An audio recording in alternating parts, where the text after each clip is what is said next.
Jika kamu pernah dengar ungkapan yang bilang, jangan gigit tangan orang yang memberi kamu makan, di video kali ini kita akan bahas kisah dari ungkapan itu. Ini adalah kisah seorang dokter atau psikolog anak bernama Thomas Bouchard. Dia tinggal di Virginia. Di waktu dia kecil, dia itu tinggalnya di Boston. Jadinya mereka pindah ke Virginia. Thomas ini sekolah dokteran. Dia juga semakin mendalami bahwa dia itu sangat menyayangi anak-anak. Akhirnya dia mengambil keputusan untuk mempelajari psikolog anak. Thomas Bouchard ini bekerja di Rumah Sakit Umum Monterey Peninsula. Dia dikenal sebagai orang yang dermawan dan benar-benar dihormati oleh pasien-pasiennya dan semua orang yang mengenal dia. Karena dia dikenal super baik banget. Dia kan bekerjanya itu sama anak-anak. Jadi setiap dia ketemu sama anak-anak, dia akan melayani setulus hati dia. Bahkan dia juga sampai menghibur anak-anak itu dengan trik magic atau trik sulap yang dia tahu. Dia juga bahkan tidak sungkan-sungkan untuk memberikan uang kepada orang yang dia rasa sangat membutuhkan. Kayak orang-orang muda nih kan, pasti ada yang kesusahan dalam keuangan, tapi mereka harus melakukan check up atau ke dokter psikolog. Jadi dia selalu membantu pasiennya. Dia sering dikenal sebagai sosok seorang ayah, figur ayah bagi anak-anak muda yang datang ke dia. Dia nggak sungkan-sungkan untuk membantu. Kayak ada orang yang single mom dan juga ada orang yang susah, misalnya pekerja seks komersial, PSK, orang yang suka ketergantungan obat terlarang, dan orang yang nggak punya rumah pun dia pasti akan bantu tanpa mengharapkan imbalan apapun. Nah, dia punya seorang pasangan, tapi itu kayak teman dia aja ya, teman hidup dia udah lama, bukan istri, bukan juga pacar, tapi pokoknya teman hidup dia lah. Namanya itu Judy. Jadi Judy ini selalu menemani dia. Di saat dia kan sudah mulai tua, dia udah mulai namanya mengalami krisis ingatan, kayak gejala-gejala demensia. Nah, saat itu si Judy ini selalu membantu dengan memberikan dia itu catatan kecil supaya dia itu kalau mau pergi kemana-mana dia bisa ingat PIN ataupun password dan nomor rekening bank dia. Dia tuh membantu banyak banget wanita. Tapi di tahun 2016 dia mengenal satu wanita yang mana dia jadi fokus untuk satu wanita itu aja. Di tahun 2016 dia mengenal satu wanita bernama Kelly Turner. Dia berusia 25 tahun dan dia adalah model dari California. Dia itu dia dikenal sebagai model di majalah dewasa seperti Playboy Italia dan juga Maxim. Lalu si ini menghubungi si Kelly itu. Dia menghubungi si Kelly ini dan si Kelly pun begitu lihat di Google siapa ini Thomas Bouchard, dia langsung kayak merasa ini adalah aji mumpung nih, bisa aku manfaatin nih. Dia pikir gitu karena dia juga mengenal orang ini dermawan, suka berbagi. Jadi sekilas backgroundnya si Kelly Turner ini, dia itu orangnya glamor banget, dia mewah, dia suka kehidupan pesta, juga kehidupan malam di klub, dia suka juga pokoknya menghidupi dunia artis lah, dunia orang-orang terkenal. Dia juga dikenal sebagai influencer bagian majalah porno. Dia juga suka banget yang namanya operasi plastik. Dia pengen banget dianggap sebagai Barbie gitu, boneka yang hidup, dan bahkan mata dia pengen dibesarin. Pokoknya dia sering mengikuti operasi-operasi. Cuman karena pemasukan dia sudah nggak ada, jadi dia merasa mulai untuk mencari yang namanya sugar daddy ataupun orang yang bisa membantu dia dengan instan gitu. Si Kelly Turner ini juga seorang single mom yang mana dia mengurus 2 orang anak. Jadi si Thomas ini merasa iba sama dia. Jadi dia selalu berusaha untuk membantu Kelly Turner. Awalnya dia membantu kayak ratusan dolar, misalnya uang untuk anaknya, membantu beli susu ataupun beli makanan gitu kan.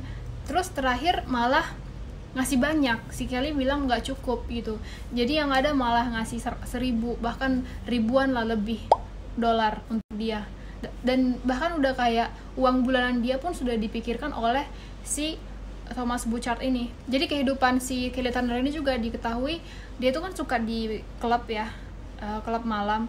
Dia suka kayak nargetin pria-pria hidung belang ataupun pria-pria yang lagi butuh ini sesuatu sama cewek.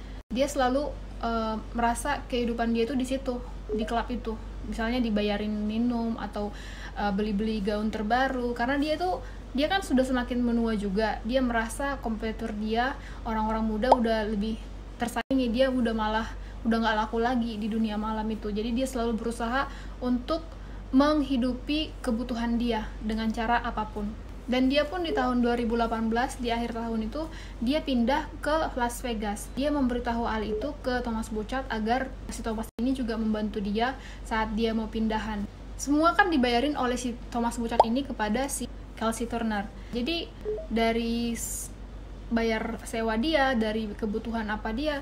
Jadi dalam jangka 3 tahun itu sampai 2018 itu kalau diperhitungkan duit si Thomas itu udah sekitar $300.000 habis untuk dia aja. Jadi kalau dibuat kalkulasi mungkin eman lah ya, 3 eman lebih atau berapa, coba dikalikan 300.000 dikali 14.000. Tapi meskipun begitu, dia tetap nggak punya uang, dia tetap hanya hidup yang biasa-biasa aja, monoton. Dia nggak ada kayak investasi atau membuat hidup dia kesejahteraannya lebih tinggi. Semua uang yang dipakai Kelsey ini habis untuk memenuhi kebutuhan glamor dia, seperti demi followernya di Instagram, di sosmed-sosmed lah. Dia tuh seneng banget yang namanya orang melihat dia tuh hidupnya enak, party-party terus. Dan dia juga pengen dibilang cantik-cantik, dia operasi sana-sini. Saat teman si Kelsey nanya, teman-teman party dia, wah kamu enak nih ya, kamu punya sugar daddy, kamu ngasih apa aja sama dia?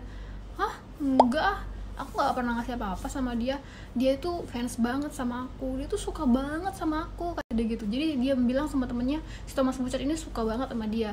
Bahkan saking pedulinya dia pengen, saking senangnya dia, sukanya dia sama si Kelsey ini, dia pengen memenuhi semua kebutuhannya. Itu yang dia bilang. Dan ini juga si Thomas ini juga bukan mengharapkan apa-apa ya, dia nggak ada sama sekali kayak mengharapkan jasa ini dari si Kelsey. Dia memang pure untuk membantu Kelsey. Sejak Kelsey pindah ke Las Vegas, dia kan meminta duit untuk dilebihin sama si Thomas Bouchard. Nah, Thomas ini pun sampai melesing rumah dia supaya bisa membantu Kelsey. Beberapa minggu kemudian Kelsey datang lagi, dia kan ngechat si Thomas lagi bilang, aku lagi sakit nih, pacar aku mukulin aku, dia ini aku juga nggak punya pemasukan untuk ngasih makan anakku. Jadi dikasihlah duit lagi sama si Thomas Bouchard. Tapi si Thomas Bouchard pun sudah mulai sadar karena selalu diingatin sama si Judy, kamu itu hanya dimanfaatin, sudah stop lah. Dia itu hanya pengen manfaatin duitmu, dia tuh nggak benar-benar membutuhkan itu, dia ingin menguras hartamu gitu, dibilang sama Judy. Di saat si ini sudah mulai sadar, si Thomas, dia bilang, kamu manfaatin aku aja, kamu bukan butuh sebenarnya gitu. Itu kan atas pengaruh dari omongan si Judy juga. Jadi si Kelsey ini bilang, aku tahu yang mempengaruhi kamu itu si ini kan, si Judy kan, awas ya, aku bisa bunuh dia kalau misalnya dia berani ngomong-ngomong apa-apa. Dan kamu juga jangan main-main sama aku ya, kata dia gitu. Aku akan sebarin berita ke publik kalau kamu itu suka melecehkan anak-anak, kamu dokter psikolog yang nggak bener, nggak beres, kata Kelsey. Nah di situ mungkin karena dia udah tua, ini juga ketakutan si Thomas ini. Jadi dia pun berusaha untuk bantu lagi. Dia ngasih uang sewa bulanan. Belum memutuskan mengakhiri uang untuk bulanan ataupun yang dikasih dari si Thomas ini ke si Kelsey. Si Thomas ini bilang ini adalah terakhir. Dia ngasih uang 3 bulan untuk sewa rumahnya, sewa tempat tinggalnya si Kelsey ini. Jadi kan di Las Vegas. Terus dia bilang, kayaknya untuk mengakhiri ini aku harus pergi ke Las Vegas langsung menemui dia. Dia bilang gitu. Terus si Judy bilang ya, nggak usah, ngapain sih kamu pergi ke sana, nggak penting. Enggak, aku harus pergi biar aku bilang secara tatap muka, aku harus ngomong sama dia, ini serius, ini berita penting. Si Judy juga bilang, aku ikut ya buat nemenin kamu. Nggak usah. Nah, jadi dia booking lah tiket dia di tanggal 1 Maret 2019 kan. Dia pergi langsung ke Las Vegas untuk menjumpai Kelsey Turner. Jadi info yang diketahui si Judy, tanggal 1 Maret itu dia berangkat ke Las Vegas. Dia sudah tahu bahwa tanggal 4 harusnya si Thomas ini baliklah ke tempatnya, ke asalnya. Tapi karena di telepon dihubungi dia nggak ada kabar, jadi di tanggal 2 dihubungi nggak ada kabar. Tanggal 1 juga pas mau nyampe itu hanya bilang udah nyampe gitu aja. Tapi setelah itu dia merasa curiga, dia langsung bilang ke polisi, kabar hilang, ngaduin gitu kan, hilangnya itu di Las Vegas. Nah, waktu dia sudah masukin itu, ternyata ada berita di sana, di Las Vegas itu ada mobil, sebuah Mercedes yang di daerah kayak tertinggal, ataupun itu biasanya daerah orang-orang traveling, kayak daerah kering gitulah, tanah kering, kayak padang gurun atau apa gitu ya. Daerah itu biasanya ditongkrongin oleh orang-orang yang mabuk ataupun orang-orang yang pengen traveling karena dia jauh dari keramaian. Di situ ditemukan ada mobil yang habis terbakar gitu kan, ditinggalin di situ aja. Jadi mobil ini dicari tahu ini adalah mobil Mercedes. Terus itu udah bekas-bekas kebakar, ada darah di mana-mana, ada sarung tangan, pokoknya dilihatlah kondisinya itu udah mengenaskan. Terus ada juga bau yang sangat menyengat lah dari mobil itu. Di saat dilihat itu kan mobil sudah terbuka jendelanya. Dilihat juga di bagasinya di belakang, dilihat di situ ada mayat yang sudah babak belur, hancur, bahkan sudah tidak dikenali lagi kondisinya karena kondisinya udah parah gitu. Nggak dikenali lagi bagaimana bisa ini siapa. Karena polisi menerima ada laporan orang hilang, yaitu orang yang datang dari Virginia ke Las Vegas. Jadi dia pun dimasukin, oh mungkin ini orangnya, dan dilihat juga alamatnya sama dengan yang punya mobil ini, alamat dari tujuan orang ini gitu kan. Nah yang punya mobil ini kan Kelsey Turner, itu mobil dia gitu, mobil yang dia leasing. Nah setelah itu polisi pun mulai kayak nanya-nanyain di rumah sewanya si Kelsey ini, tapi berhari berturut-turut dari tanggal 3, 4, 5 gak ada orang di situ gitu. Ini kan mobil itu kan ditemukan tanggal 7 ya kan. Nah tanggal 3, 4, 5 setelah laporan kehilangan dari Judy, dicek rumahnya gak ada orang. Nah ternyata mereka tahu setelah ada kejadian kebakaran itu orangnya udah kabur. Nah setelah mereka dimasukin ke dalam daftar buronan, itu si Kelsey dan juga teman dia yang sama-sama tinggal di rumah itu, ternyata mereka kabur ke California. Ditangkaplah si Kelsey ini dan pasangannya, itu pacar dia. Nah ada juga orang, jadi di lantai, ini kan rumah bertingkat ya, jadi di lantai 3 itu ada dia sama pacarnya, dan juga ada si Diana sama putranya, karena satu lagi anaknya sudah diasuh sama suaminya yang dulu. Dan satu lagi ada orang yang numpang di situ namanya Jeremy. Nah dikasih tahu sama si Diana ini, diceritakan karena dia dituduh oleh si Kelsey, dia adalah pelaku sesungguhnya gitu. Terus si Diana pun bersaksi, dia bilang jadi kayaknya si Kelsey ini cemburu, marah karena melihat, jadi si Jeremy ini yang tinggal di rumahnya si Kelsey ini juga, mungkin dia numpang di situ ya karena dia bayar juga kali biar meringankan biaya kontrak gitu ya. Nah pacarnya si Jeremy datanglah ke situ, dia melihat, wah pantesan ini si Kelsey ini enak terus, ternyata ada yang bayarin dia, yang tua ini, orang tua gitu. Dia pun berusaha mendekati si Thomas ini supaya kesempatan emas buat aku, karena aku juga bisa menggait dia supaya ngasih aku duit gitu, mungkin dia dengan acting atau gimana. Terus ternyata si Kelsey ini nggak terima. Nah habis itu dia marah-marah, dia langsung bilang, awas kamu ya, aku akan laporin kamu itu jahat sama anak-anak gitu ya, pokoknya pelecehan. Terus dia pun ketakutan karena udah dibentak-bentak gitu si Thomas pun pergi ke kamar anaknya si Kelsey. Saat itu kan karena si Kelsey udah marah, dia langsung ngumpet bersembunyi di kamar anaknya si Kelsey. Dia di situ udah ketakutan, lalu dia mendengar si ini marah-marah Kelsey juga katanya sempat scroll HP-nya si Thomas, dia melihat ada foto-foto di situ, foto cewek, dan ternyata foto cewek itu adalah emaknya sendiri.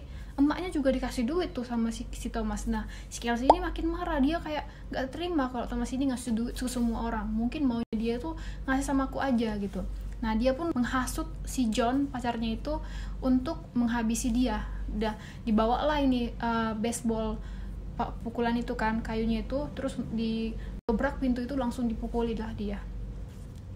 Nah kondisi kamar ini pun sudah banyak darah ya, bercak-bercak karena sudah dipukulin gitu. Dan si Kelsey pun merasa, wah udah berdarah nih, kamu luka, kamu harus dibawa ke rumah sakit gitu kan sama si Kelsey. Langsung si Diana menolong, dia langsung membawa si ini dari kamar itu, mengeluarkan, dia mau bawa ke rumah sakit.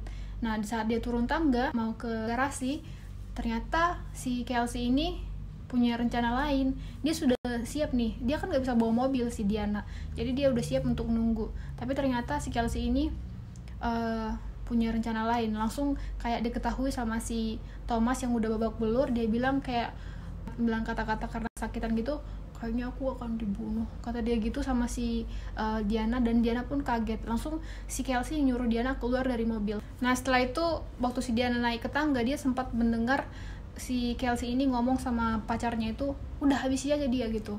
Nah dia turun lagi, dia lihat sudah dihabisi lah si ini. Lalu ya nggak tahu, mungkin dia juga ikut berpartisipasi untuk menghilangkan jejak, karena kan disuruh sama si Kelsey, udah kamu bersihin aja tuh kamar, bersihkan semua darah-darah itu, jangan sampai ada barang bukti. Itu dibersihin pakai kayak barang-barang kayak bahan-bahan itu loh, alkohol atau apa gitu yang baunya menyengat itu. Nah abis itu waktu itu kan polisi ngecek rumah itu udah bau alkohol ataupun barang-barang pembersih itu kan. Nah itu kan si Kelsey ini ketangkapnya itu di tanggal 21 Maret 2019. Dia pada saat di Stockton, California. Polisi juga ngecek HP-nya si Kelsey, ternyata dia itu juga terdeteksi pergi ke daerah gurun pasir itu, ke daerah padang gurun itu. Jadi ya memang benar dia pelakunya, dan handuk yang dibalutkan ke badannya si Thomas Bouchard ini pada saat dia luka lebam semua, pokoknya parah banget deh. Sampai si Judy aja nggak diberikan izin untuk melihat mayatnya dia karena itu udah parah banget. Nanti kalau dilihat bisa kayak histeris gitu. Nah ternyata handuk itu ada di rumah si ini, yang di rumah si Kelsey, handuk yang lain tapi motifnya sama gitu. Lalu dilakukanlah penahanan hukuman di kira-kira ya kayak 30 tahunan gitulah untuk si John, dan untuk si Kelsey dia nggak bisa ditahan karena dia waktu itu lagi hamil. Jadi dikasihlah hukuman 18-45 tahun penjara untuk si John, dan juga untuk si Diana juga ada dikasih hukuman karena dia itu dianggap sudah membantu melenyapkan barang bukti. Dan untuk si Kelsey dia nggak bisa ditahan karena dia lagi hamil saat itu. Jadi ditunggu sampai dia benar-benar sudah melahirkan. Nah dia sudah melahirkan sih, dia melahirkan anak ketiganya. Setelah itu dia pun masih diproses. Dia masih diproses untuk ditahan. Katanya persidangannya itu nanti di November 2022 karena melewati masa-masa COVID dan segala macam prosedur hukum. Pada saat persidangan sekalipun mereka itu masih bisa loh guys, kayak nggak menunjukkan rasa menyesal gitu, masih bisa ketawa-ketawa, senyum-senyum, kayak pura-pura gitu, dan orangnya manipulasi lah, masih bilang kalau mereka itu bukan pelakunya, bahkan selalu menuduh si Diana lah pelakunya gitu, karena si Diana itu kan badannya besar, mana bisa saya ngangkat badan si Bouchard itu ke garasi orang saya kecil, dia bilang gitu. Si Diana kan besar, dia yang ngangkat gitu. Pokoknya dia selalu cari alibi supaya bukan dia yang pelakunya gitu. Ya udah, habis itu dipenjara lah. Akhirnya anaknya si Kelsey ini pun dititipkan di social worker, atau itu layanan umum, kayak apa ya, nggak tahu di sini namanya apa, kayak pelayanan gitulah untuk jasa ke masyarakat. Dan usia si Thomas Bouchard saat itu adalah 71 tahun. Coba guys kalian bayangin, kalau kalian jadi Thomas Bouchard, kalian akan jumpain nggak sih hanya untuk bilang udah ya aku nggak mau kasih duit lagi ke kamu? Ada ya orang yang kayak gitu, pikirannya terlalu polos dan lugu. Itulah saking pintarnya si Kelsey ini dalam memanipulasi ya. Orang pun bisa takut dibuat. Kalau saya sih, tapi nggak ngerti ya, mental orang itu beda-beda. Ada yang merasa memang dengan tulus membantu, tapi dengan cara mau jumpai lagi orangnya, ya saking bersihnya hati dia, kalau dia merasa semua orang baik kayak dia gitu. Ya turut berduka cita untuk Thomas Bouchard dan partnernya juga. Pokoknya kalau kita itu diberi sesuatu sama orang, kita jangan sampai makan tangan dia lah ya, itu bahaya banget. Dan si Kelsey ini akan mendapatkan hukuman yang setimpal sama dia, semoga aja. Oke guys, always be grateful for what you have. Thank you for watching, sampai jumpa di video berikutnya, bye bye.